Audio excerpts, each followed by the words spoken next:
ప్రభునందు నాకు అత్యంత ప్రియమైనటువంటి వాళ్ళారా, మన ప్రభువును రక్షకుడైనటువంటి యేసుక్రీస్తు వారి యొక్క శుభనామంలో మీ అందరికీ నా హృదయపూర్వకమైన శుభములు వందనములు తెలియజేస్తున్నాను. ఉదయకాల సమయంలో దేవుని వాక్యాన్ని ధ్యానం చేసుకుందాము.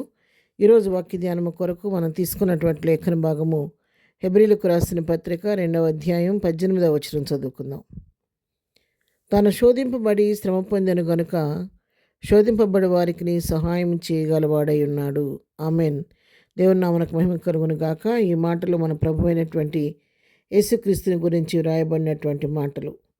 ఆయన శ్రమపడి సెలవు మరణాన్ని సహించాడు కాబట్టి, శ్రమ అంతటిని ఆయన అనుభవించిన దేవుడు కాబట్టి, రక్త మాంసాల్లో పాలిభాగస్తుడైన దేవుడు కాబట్టి, శ్రమ అనేది ఆయనకు తెలుసు. ఆ శ్రమలో కూడా తను ప్రయాణం చేసిన విధానాన్ని బట్టి శ్రమ పడుతున్నటువంటి మనందరికి కూడా ఆయన సహాయం చేయటకు శక్తి కలిగిన దేవుడై ఉన్నాడు. ఈ లోకానికి దేవకుమారుడై ఉండి నరరూపిగా వచ్చి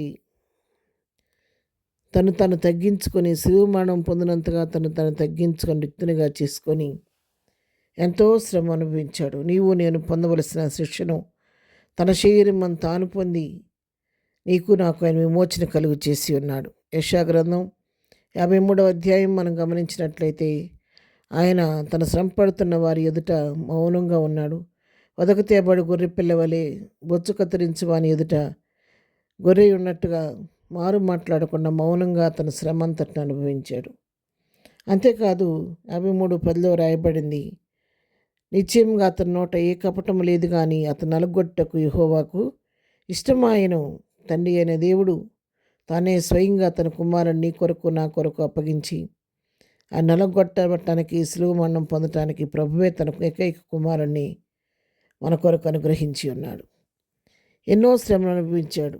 ఆయన సిలువ శ్రమను మనం తలపోసుకుంటే అదెంతో వర్ణనాతీతము. తలలో ముండ్ల కిరీటం కొట్టబడింది, చేతుల్లో మేకులు, కాళ్ళలో మేకులు, ప్రక్కలో బెల్లం, ఒకటి తక్కువ 40 కొరడా దెబ్బలు తిని దేహమంతా కూడా చిత్రవద అయిపోయింది.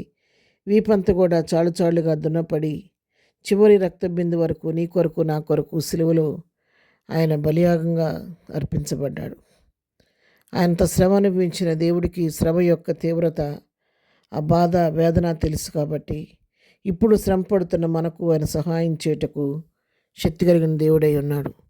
శ్రమ అనుభవించిన వారికే శ్రమ యొక్క ఆ బాధ ఎలా ఉంటుందో అర్థమవుద్ది. కానీ ఎప్పుడు ఏ శ్రమ అనుభవించిన వారికి ఎదుటివారి యొక్క బాధ రోదన అర్థం కాదు.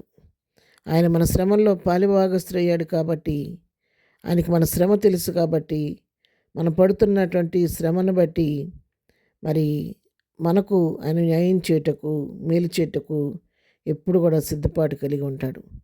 పేతురు భక్తుడు ఒక చక్కని మాట చెప్తున్నాడు. 1 పేతురు పత్రిక 4వ అధ్యాయం 1వ వచనం చూస్తే, క్రీస్తు శరీరమందు శ్రమపడిన గనుక మీరును అట్టి మనస్సును ఆయుధముగా ధరించుకునడి.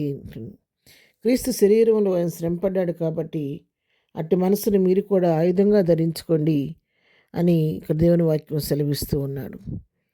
శ్రమ అనుభవించిన దేవుడు ఆ శ్రమ ద్వారా నీకు నాకు రక్షణ గ్రహించి తండ్రి యొద్దకు ఎత్తబడ్డాడు. శిలువ మరణాన్ని పొంది పునరుద్ధరణుడై తిరిగి లేచి వెళ్ళిన దేవుడు తిరిగి నీ కొరకు నా కొరకు రాబోతున్నాడు.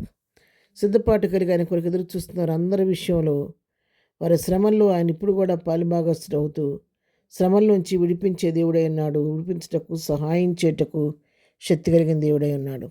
ఉదయకాలం వాక్యం ప్రియులారా, ఎటువంటి శ్రమలో శోధనలో మీరు కొట్టబడుతున్నారు, ఏ శ్రమలో ఉన్నప్పుడు కూడా మనుషులు మీ శ్రమ అర్థం చేసుకోలేకపోవచ్చు, కానీ మీ శోధనను మీ శ్రమను ప్రభువుకు అప్పగించండి. ఆయన్ని శ్రమ ఎరిగిన దేవుడు కాబట్టి, శ్రమలో నీకు తోడుగా ఉండి నడిపించి నిన్ను గమ్యానికి తెచ్చుటకు శక్తి కలిగిన దేవుడు కాబట్టి ప్రభు వైపు చూసి మీ భారాన్ని ఆయన పైన మోపి విశ్వాసంతో ముందుకు సాగండి. ప్రార్థన. ప్రేమ కలిగిన తండ్రి, పరిశుద్ధుడా, ఉదయకాలం మాకు ఇచ్చినటువంటి శ్రేష్టమైన వాక్య భాగాన్ని బట్టి నీకు వందనాలు. నువ్వు శ్రమపడిన దేవుడు కాబట్టి, శోధింపబడ్డావు కాబట్టి ప్రభా, మా శ్రమను అర్థం చేసుకొని మాకు సహాయం చేయటకు శక్తి గలవాడవై ఉన్నావు. ఉదయకాలం వాక్యం ఉన్న ప్రియుల్లో ఎవరి జీవితాల్లో ఏ శోధన శ్రమ ఉందో దాని నుంచి వారిని విడిపించండి. వారి కన్నీటిని ఆనంద బాష్పాలుగా మార్చండి. ఈ దినం మేము చేయి పని పాటలు రాకపోకల్లో తోడుగా ఉండండి. ఈ దినం బర్త్డే మ్యారేజ్ చేసుకున్నప్పుడు నన్ను దీవించండి, ఆశీర్వదించండి. బలహీనంగా ఉన్న వారిని స్వస్థపరచండి, దుఃఖంలో ఉన్న వారిని ఓదార్చండి.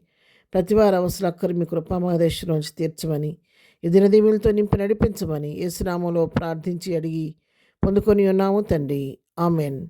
ప్రభు కృప సదాకాలం మనందరికీ తోడే నడిపించునుగాక. ఆమెన్.